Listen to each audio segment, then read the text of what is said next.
Je vous souhaite la bienvenue sur cette vidéo hors série de l'atelier des prophéties où nous allons parler de deux sujets qui me tiennent tous les deux à cœur puisqu'on va parler de pourquoi étudier les prophéties puisque c'est une chaîne qui est dédiée à l'étude des prophéties et deuxièmement on va un petit peu parler, c'est plus personnel, du futur de la chaîne, de comment je vois un petit peu l'évolution de la chaîne. Donc je vous invite fortement à rester jusqu'au bout de cette vidéo, de liker, de partager le contenu, de pouvoir me soutenir. Vous pouvez mettre des commentaires, vous pouvez l'envoyer ou en parler à vos amis, à vos connaissances, à quelqu'un qui peut être juste touché par le message, dans, je sais pas, à l'occasion ou au détour d'une bonne conversation. Voilà, c'était un petit peu pour le côté pub. Et on va tout de suite aborder la première partie de cette vidéo, pourquoi étudier les prophéties. Alors comme on l'a vu jusqu'à là dans la série de 3 vidéos qui viennent de sortir, les prophéties elles sont en cours de réalisation. D'ailleurs, je glisse juste un petit mot comme ça, vous avez remarqué que le paix et sécurité, ils diront paix et sécurité, c'est un petit peu en train de se passer maintenant, puisque effectivement ils déclarent la paix et sécurité, ils font des accords de principe.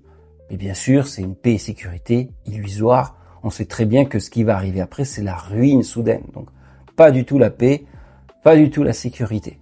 Mais par contre, ils en parlent, c'est un objectif. Et on voit qu'on est dans cet élan, dans cette fenêtre où on a ce repère de paix et sécurité déclaré, mais qui n'a pas de réalité. Tout ça, ce sont des choses qui, comme on l'a vu dans les vidéos précédentes, sont un signe de l'imminence du jour de l'Éternel qui va arriver, de la ruine soudaine. Mais c'est aussi, et je veux le rappeler, parce que c'est assez primordial, c'est aussi le moment de redresser la tête parce que l'enlèvement de l'Église, le jour de Christ est proche. Tous les voyants sont au vert. Je rappelle que cela coïncide aussi avec les comptes à rebours. Le compte à rebours qui s'achève bientôt, qui est une vidéo qui est dans l'atelier des prophéties. D'ailleurs, je vais la mettre quelque part sur l'écran pour que si vous vouliez vous rafraîchir la mémoire, vous puissiez regarder encore cette vidéo qui permet de voir que entre le moment où Christ meurt et le moment où il revient, il y a 2000 ans. Et que, donc là, 2000 ans, c'est quand il revient en gloire. Donc après la tribulation, après la grande tribulation, après les 7 ans de Daniel chapitre 9 verset 27 et que on retranche 7 ans pour arriver au début du jour de l'Éternel et donc comme l'Église ne doit pas aller dans le jour de l'Éternel 7 ans avant l'enlèvement de l'Église. Donc vous voyez, tout cela est vraiment très proche. Ça devrait vraiment être, personnellement c'est ma priorité, mais je vous le dis à vous qui me regardez, ça devrait vraiment occuper une place importante dans votre vie. Réfléchir à ces choses, se confier en Christ, accéder, vouloir la foi en Christ. Et justement, on va aborder plus précisément ce premier sujet, de pourquoi étudier les prophéties. Et vous allez voir que le lien avec la foi est énorme.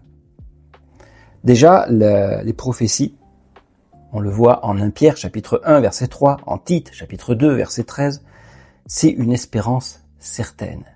Et ça produit en nous, je vous l'assure, une espérance vivante. On ne voit pas le monde quand on a la foi, pareil que quand on ne l'a pas. Quand on a la foi, on voit un futur. Et on voit un futur heureux malgré les épreuves. On ne considère pas le bonheur actuel comme étant le but absolu à atteindre, mais on considère plutôt le bonheur éternel, celui qui sera pour le coup absolu dans le futur. On ne considère pas notre vie présente comme une fin en soi, mais comme un moment très court par rapport à la vie éternelle qui nous est proposée. Et donc, dans notre façon d'aborder la vie, ça n'empêche pas les difficultés, ça n'empêche pas les déceptions, ça n'empêche pas qu'on désire une bonne vie, la meilleure possible dans ce monde. Mais ça ne revêt pas le caractère d'importance absolue tel que on pourrait l'avoir si on n'a pas d'espérance. Puisque justement, On sait que même si on avait la pire des vies aujourd'hui, mais qu'on est dans la foi en Christ, au final, on aura la meilleure des vies possibles dans le futur, dans la vie éternelle. Et quand on en est convaincu, ça change tout. Donc on parle vraiment d'une espérance vivante. Alors même si j'ai un petit peu répondu, je vais regarder d'autres aspects de pourquoi étudier les prophéties. Il y a quelque chose qui est aussi très important et qu'on oublie souvent. Et beaucoup de croyants l'oublient, comme si ils pensaient que étudier les prophéties, c'est pour connaître l'avenir. Et en fait, non, pas du tout. Bon, c'est bien de connaître l'avenir pas pour connaître l'avenir, c'est pas un but en soi. Pour se préparer, pour comprendre les choses qui sont importantes qui arrivent devant nous. Oui, mais même ça, c'est pas le but principal. Le but principal, c'est de connaître le plan de Dieu, de connaître ses actions. Parce que si on connaît le plan de Dieu, si on connaît ses actions, ben on connaît mieux sa personnalité. On peut découvrir un Dieu qui nous aime. On peut découvrir un Dieu qui a un plan pour nous et qui veut notre bonheur. Et pour faire le lien avec ce que je disais à l'instant, il ne veut pas notre bonheur là, maintenant, tout de suite, c'est pas son but. Tant mieux si on l'a, mais ce qu'il veut, c'est notre bonheur futur, notre bonheur éternel, notre bonheur avec lui. Et ça change tout. Et du coup, même s'il y a des fois on comprend pas pourquoi il permet certaines choses, bien que la Bible explique pourquoi les choses sont permises, mais peut-être que on a des sentiments et à titre personnel, il y a des fois on a du mal à accepter pourquoi Dieu permet certaines choses dans notre vie, des difficultés, des problèmes. Voilà, nos sentiments peuvent parler et même si la Bible répond à tout cela, même s'il y a des réponses logiques à tout cela, bien nos sentiments sont là et oui, effectivement, il y a des moments on peut se sentir mal, on peut se sentir incompris. Mais ce qu'il faut comprendre, pour le coup, c'est que Dieu a un plan éternel pour nous. Et ça, c'est une vision qu'il nous faut comprendre, qu'il nous faut adopter. On ne voit pas la vie à la même hauteur. Donc il faut intégrer ces choses pour pouvoir justement mieux comprendre le plan divin. Ensuite, quand on connaît mieux sa personnalité, ça nous permet d'avoir de la reconnaissance, de s'attacher à lui. Parce que quand on comprend qu'il a donné son Fils, afin que tout homme qui exerce la foi en lui ne soit pas détruit, mais qu'il ait la vie éternelle, qu'il a tellement aimé le monde, qu'il a donné son propre Fils unique pour nous, bien, on est reconnaissant, on s'attache à lui. On a envie de faire sa volonté. On fait que notre volonté soit de faire sa volonté. Et ça change notre rapport au culte. Ça change notre rapport à l'adoration à Dieu. Parce que c'est pas juste je dois faire ça parce que c'est marqué. C'est je dois faire ça.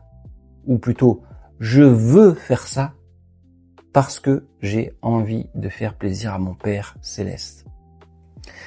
Et pour tout cela, bien, il faut comprendre son plan, comprendre ses actions, comprendre sa personnalité. Et puis, très important, très important, quand justement on voit que les prophéties se réalisent, quand on voit qu'elles sont une réalité, à la fin, ça fait quoi? Ça fait que on a une foi solide, parce qu'on peut voir que c'est tangible, que c'est logique, que ça se passe devant nous, que ce soit les prophéties du passé. J'ai fait une vidéo notamment, peut-on faire confiance aux prophéties avec l'exemple de Jésus. Donc pareil, si vous ne l'avez pas vu, je vous invite à aller la voir. Et là encore, on voit que les prophéties messianiques se sont toutes réalisées au doigt et à l'œil. Les prophéties actuelles se réalisent pareil, de la même manière au doigt et à l'œil. Et donc les prophéties futures se réaliseront de la même manière au doigt et à l'œil. Et ça, c'est une manière extraordinaire d'avoir confiance, d'avoir foi en Christ, de pouvoir justement comprendre, là encore, ce que signifient ces prophéties et où elles nous amènent, et que on peut faire confiance tout simplement parce que si les prophéties se sont réalisées dans le passé, elles se réaliseront dans le futur. Pour résumer très brièvement, si on étudie que ça nous donne la foi, du coup ça nous donne autre chose. Parce qu'on est sauvé par la foi. Et la foi, c'est la porte d'entrée du salut. C'est par la foi que Dieu nous octroie sa grâce. Donc pourquoi étudier les prophéties? Notamment, on peut étudier d'autres choses, mais là on parle des prophéties. Parce qu'on veut avoir la foi. Pourquoi avoir la foi? Parce que c'est la disposition divine pour accéder au salut. C'est cette foi qui nous permet de connaître Dieu de la meilleure façon possible. Ces prophéties qui nous permettent de comprendre son plan, son action divine, et donc ça accroît notre amour pour sa personne. Autre thème que je voulais aborder, pourquoi j'ai créé cette chaîne. Alors j'ai créé l'atelier des prophéties pour une raison simple au départ, qui reste un petit peu ma raison principale, et peut-être même plus que jamais, parce que on va voir ça dans la suite de la vidéo, mais j'ai créé cette chaîne parce que je voulais partager avec mes proches, mais pas que, avec tous les gens qui pourraient être touchés par ce message qui est un message d'espérance, pour toutes les raisons que j'ai dites avant, qui est un message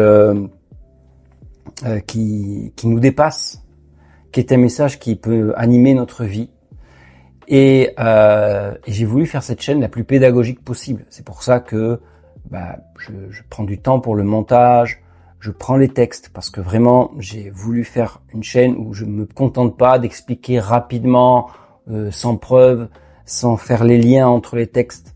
Je voulais une chaîne où on puisse étudier les textes, où l'on puisse voir les liens entre les textes, où l'on puisse articuler le raisonnement le plus complet possible.